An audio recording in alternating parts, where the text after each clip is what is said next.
hello. This thing's talking about Teach Us Tuesdays. This is not Teach Us Tuesday. This is Sunday. Hi, everybody. So, my name is Linda Murray Bullard, and they call me the Business Plug. So, today I am going to talk to you about the C.O.R.D checklist. And so, I'm getting it set up because my computer is acting wonky as usual. And so let me get it set up first before I give it to you. So everything is going bananas right now. But so I want to talk to you about the C.O.R.D checklist. So before we get started, go to mustplugin.com and download your checklist. Start there, and we're going to together, we are going to do the checklist. Like we're going to, as soon as I can get this thing to start acting right, we are going to do the checklist so that we can go through it because I want to unpack it for you. I want to have the checklist up and running. And so you and I can go through it together. And it's taken me a minute to get there. So go now and download the must plug at mustplugin.com, right? Let me set my stage right here. Go to mustplugin.com and download the checklist. It looks just like what you see on the screen there. Because what we're going to do is we're going to go through it because I want you to get started. If you have aspirations of starting a new business, then I definitely want to support you in that. And I want to make sure that you're able to do it. I mean, I want you to do the work, right? Because it's all about doing the work. So I'm checking all my feeds to make sure all my feeds are working. The one on Facebook is going a little slow, but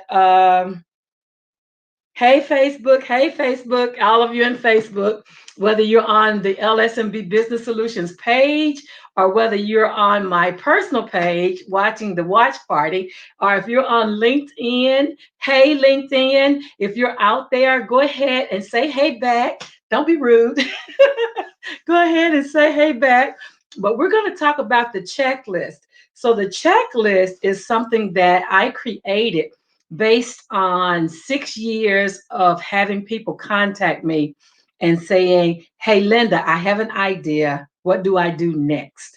And so, based on what they were saying to me, I decided, well, okay, well, let's create a checklist because those are things that are free. And so I wanted to make sure that all the people who were just getting started, most times when you're just getting started, you may have limited resources, right? And so, limited financial resources, I mean.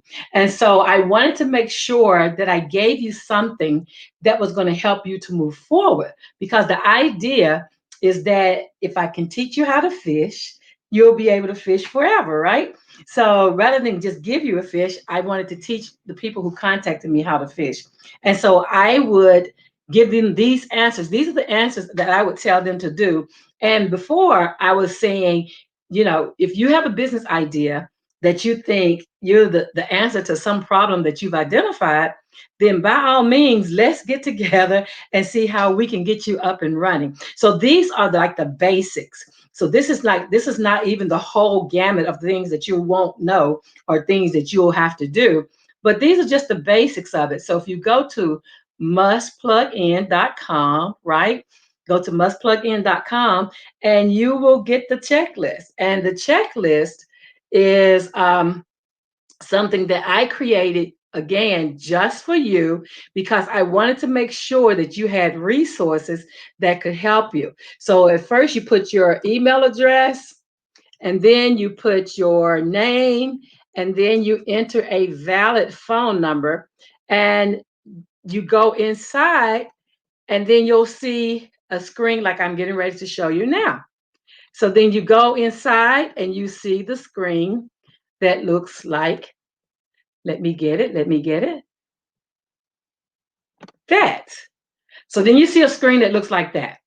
So you put your name, your email address, and then a phone number and click enter. And then it gives you a screen that looks like this.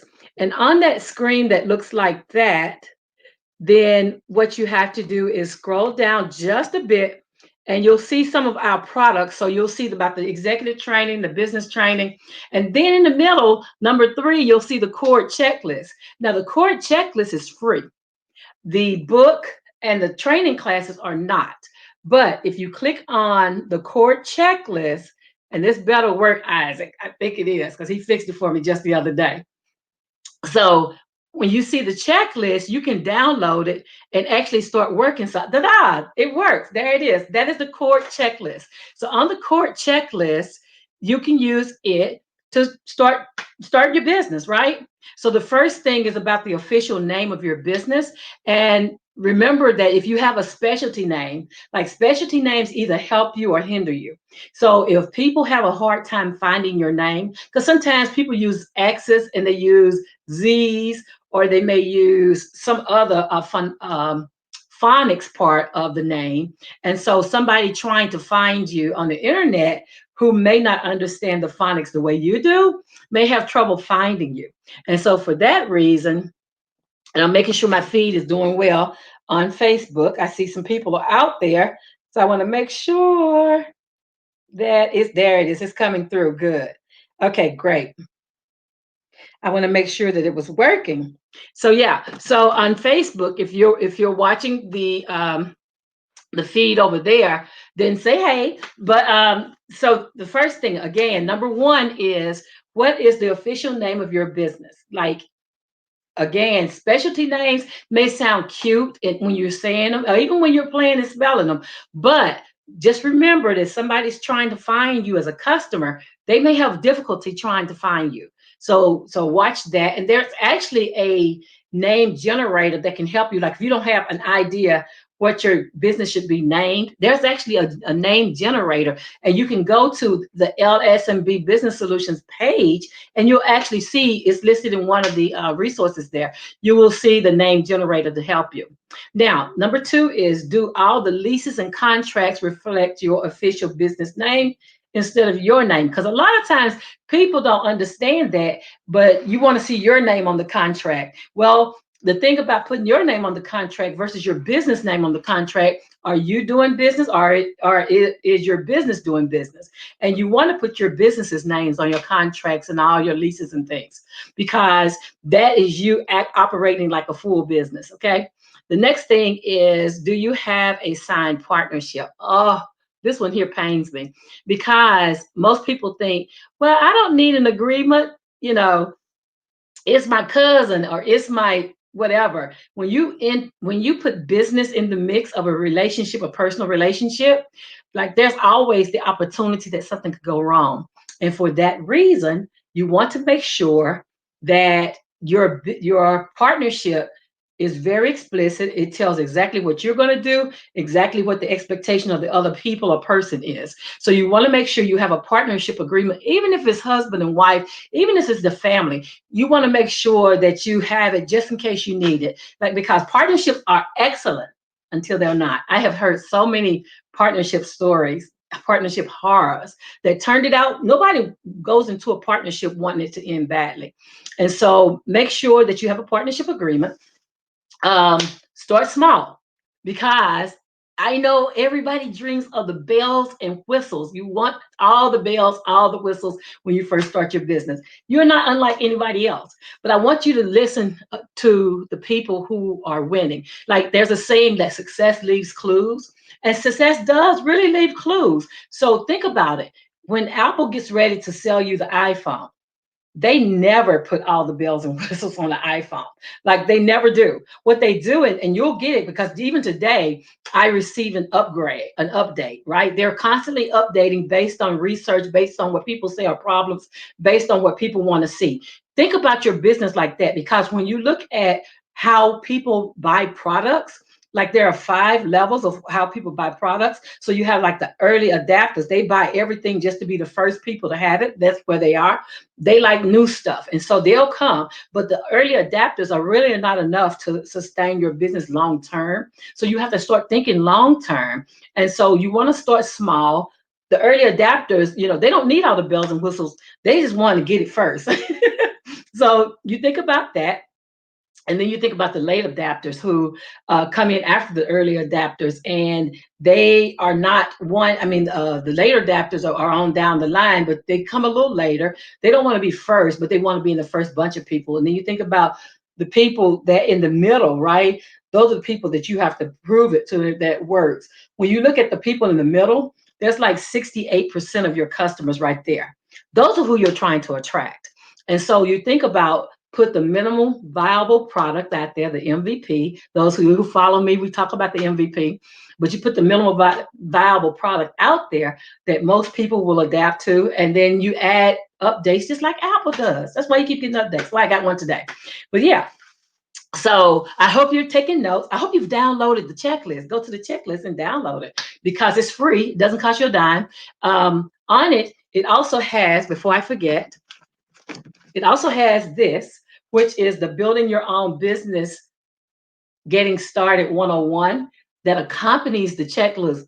Perfect, right? And if you're watching this, if you will send me an email, like if you click on the link that's on the checklist, it'll take you straight to Amazon where you can get your copy of the book to accompany the checklist. But if you are watching this and you want to get this book, all you have to do is email me, right? And pay the shipping and handling. So you email me at info@lsmbbusinesssolutions.com.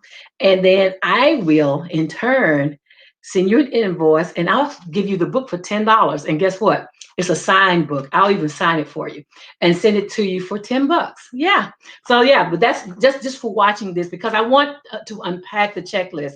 And I know how valuable it has been for a lot of people. And I know it can be valuable for you too. So if I'll put this in the link after we're finished, but yeah, we'll get back to that. But that book was going to help you accompany the checklist. So the second thing, so we're on number 5. So in your area, you have a very big unused resource, right? And you can go to sba.gov and you can see if there's a small business development center in your area, or it may say the Small Business Administration. They're the same people, but when you pay your taxes every year, you pay them to help you start your business. I know it. I know it. That's worth the cost of admission, isn't it? If you can contact, and if you live in a rural city, then there's one in a major city near you. So look to the major city. You can go to sba.gov, and I put the website there. You can go there, and actually, they'll show you where your nearest is. I actually urge all my clients, all my students to take advantage of the sba.gov because those are free resources. Like you get a free business coach. You can get marketing analysis from them about your industry. You can learn how to do your own business plan. They have access, the one here in Chattanooga where I am, they actually have once a month, they have a hour with the CPA, and it's a group setting. And you can ask your questions to a certified public accountant. And then they also have an hour with an attorney where you get to have a free business attorney to talk to you about your business. So those things are free. Like that's invaluable stuff when you're first starting out and you don't have these people on your team yet. And so you can ask them any questions that you want about your business, and you're in a group setting. So therefore, somebody may ask a question that you didn't even know you had. So yeah, so SBA.gov and SCORE, and then the next one is C.O.R.D. So C.O.R.D. is a place to get a free mentor. Like I hear people all the time, I just need a mentor. Oh, I just need a mentor. And people want me to mentor, but guys, I'm a business. And so if I will mentor you, but there's a charge with me mentoring you. If you go to C.O.R.D., you can get a mentor for free. And that's what I suggest you do first when you're first starting out. Because what happens with a mentor, and this is very different. People ask me, like, well, what's the difference between a mentor and a business coach? Okay, so the thing about the mentor is the mentor is already in your industry, and so they can help you jump over some potholes before you get to them. They can tell you, okay, when I went through this, my experience is this. And so they're like ground level industry stuff, right? Very specific to what you're doing.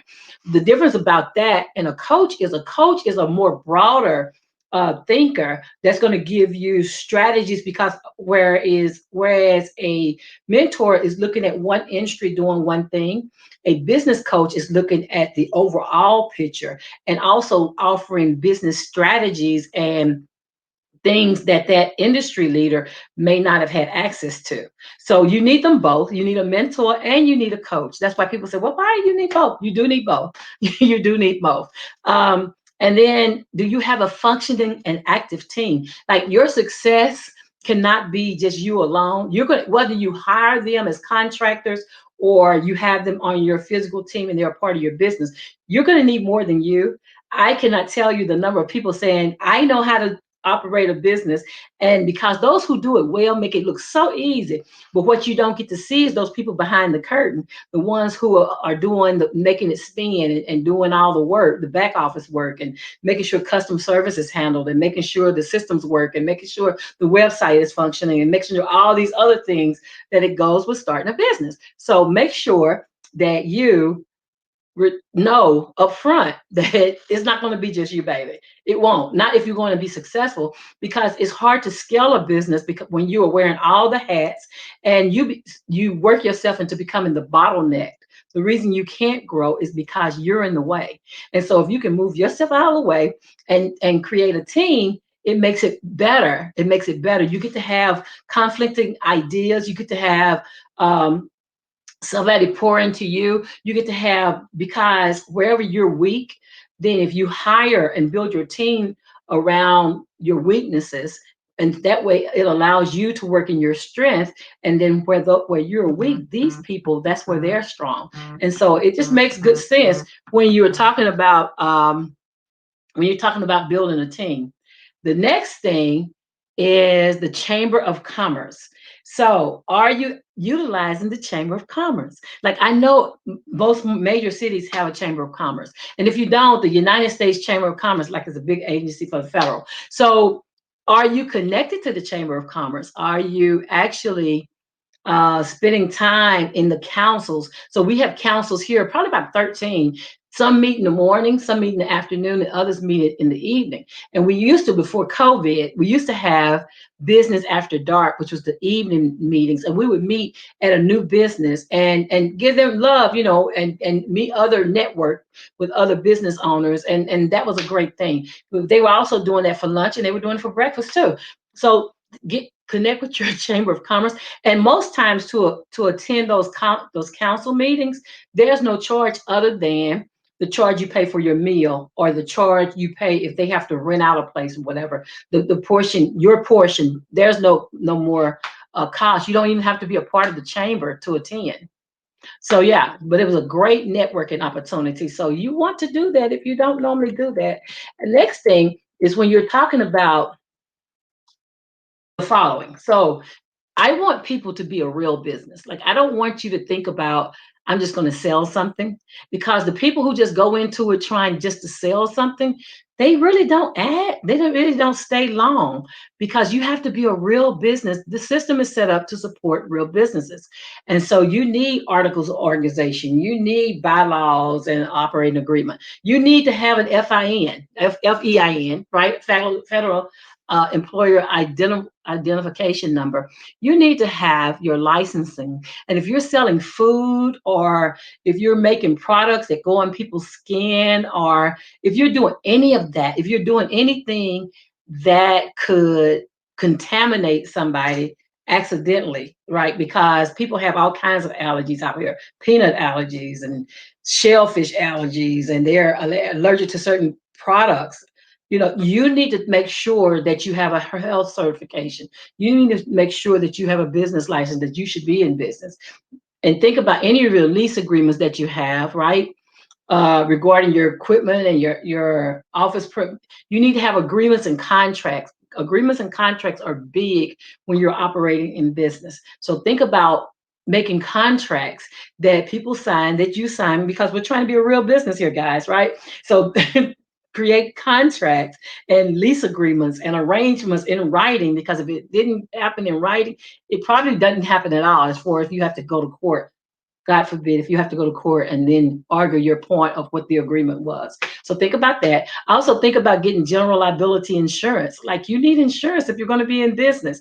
Back to the health concerns and all the other stuff. You need to make sure that you have the right insurance for your business. And so contact a insurance agent that covers businesses. And going back to the SBA, they can probably tell you who you should be looking for, because I'm sure they've ran into who has business insurance coverages.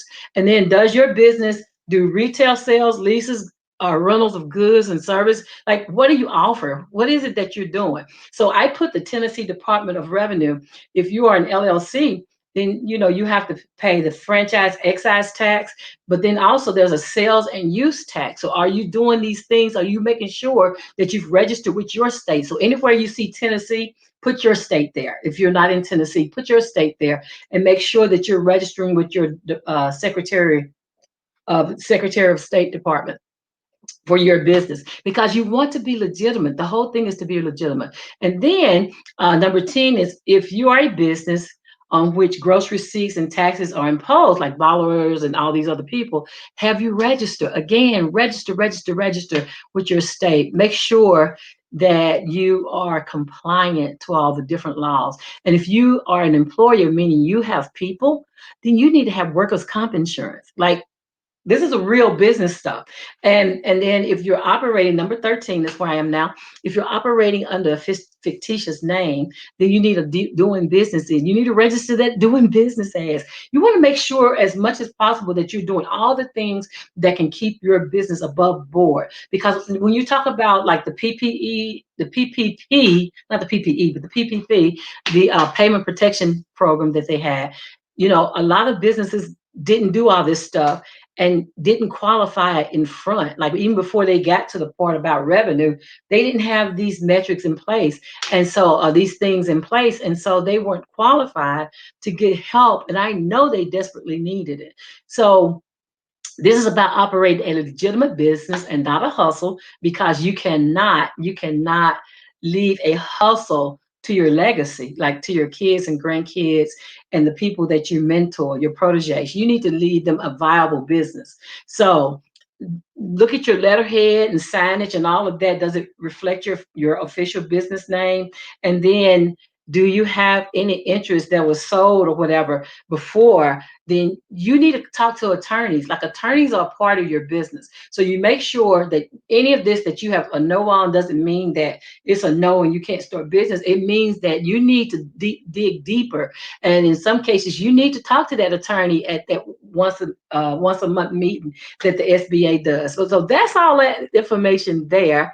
And so I am going to close that. But basically, all of this was just to tell you, if you're interested in starting your own business, like, it's more than selling something.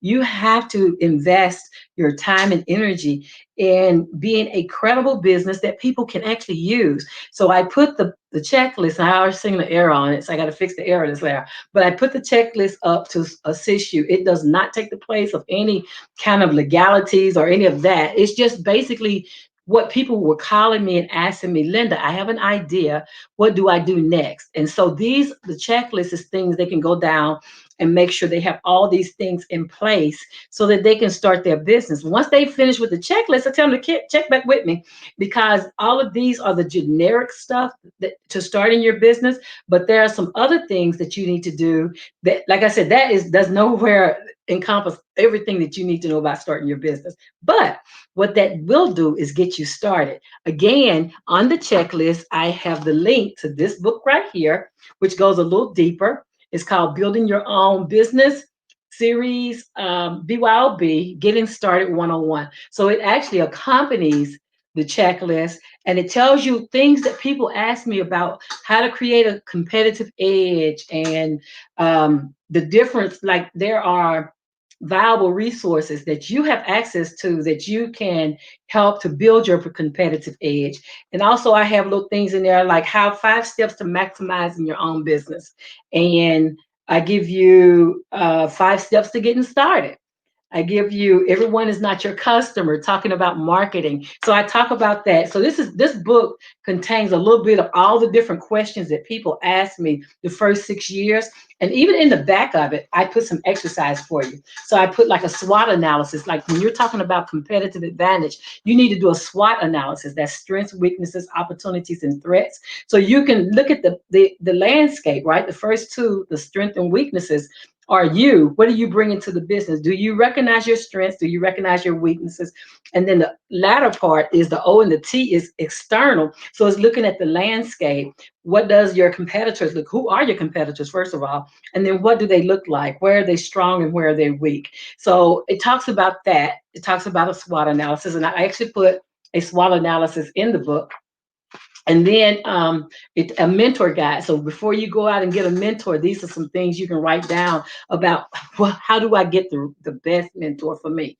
And so this helps you with that. And also time management, because that's something that people ask me questions about all the time. Like, how do you manage your time? So I put a little worksheet in the back of there for you. And it's actually 2 pages because time management is very important when you are a business owner. So yeah, so today I just came on to unpack the checklist and to help you to get started, because I get the for 6 years, I was getting, hey Linda, I mean hundreds of people, hey Linda, how do I start my business? And I wanted to create something where I could just send them and they can do the work, because you have to do your work. You must understand that your work is has to be done by you, not by the coach, not by your mentor, not by anybody but you. Starting a business is hard. I mean, it really is. It's hard work, but it does pay off. And all of these are the low hanging fruit, things that you can do on your own, that you can get started, because it's going to take your initiative. It's going to take your tenacity. It's going to take your patience. It's going to take more than just selling something to get to the money. Like, that is why the statistics say 50 to 90% of businesses close in 3 to 5 years, because people just want to get to the money. But there's more to it if you're going to be a viable, competitive business for the long term. Like starting a business in Chattanooga is $30 to the city and $30, excuse me, is $15 to the city and $15 to the county. Like those are licenses. So anybody can do that part. That part is really, really easy. It gets harder when you try to scale, that means grow. When you try to scale a business and when you try to keep it sustainable, that means long term. When you want to do more than put all your assets, all your money in starting a business and then having it fold. Like, who wants to do that? Nobody wants to do that. And so that's the part where you'll need more support. And that's what I do. I do business coaching. So I've created the LSMB 360 Business Solutions Playbook that I use to help coach people for the scalability and the sustainability of their businesses. So, in addition to the checklist in the book, these will just get you started. But once you're started, like there's so much more that you need to know. I have a class that I meet with every Saturday. I'm getting ready to start another class in September. Actually, I'm starting 2 classes in September. One would be through the week, where it's an hour and a half, 2 days a week. And the other one will be on, like the one I have now, is 3 hours on Saturday mornings. Like I've had business owners to meet with me every Saturday from 9 to 12 for 3 hours, one time a week. And we go through, yesterday we were talking about exit strategies, because a lot of new businesses don't know that you need to create an exit strategy to determine what happens when you no longer want to do your business, or when you can't do your business, what happens next. So those things like that we don't get to talk about, that you don't hear a lot about, we went very deep into that yesterday. And we're talking about branding next Saturday. So I'm going to teach them how to create brands that get attention, right? So that's what I do. They call me the business plug. And so I just plugged you in to the mustplugin.com, where you can download your free checklist and you can begin starting your business today. If you have any questions, go ahead and reach out to me. Thank you for spending your time with me today, and I will see you next Sunday. So next Sunday, I am great. I am so happy. The Coakleys will be out of Atlanta. The Coakleys are helping people start insurance businesses. So if you have an insurance license and you've always dreamed of being your own agent, they actually do that. And so they're in Atlanta and they're going to be my guest next Sunday. We're going to talk about how they are building their business. They have this the sales objection cards that you can get off Amazon. And so I'll have them with me next Sunday. But they're going to talk about what they do out of Atlanta, the Coakleys. So yeah, so Cal and Renee, you'll see them next Sunday here on the Business Plugs Mixer. My job is to make sure that I'm sharing information with you that you can use. So until next Sunday, you guys have a great rest of your weekend. I'll see you next Sunday at 7. Bye.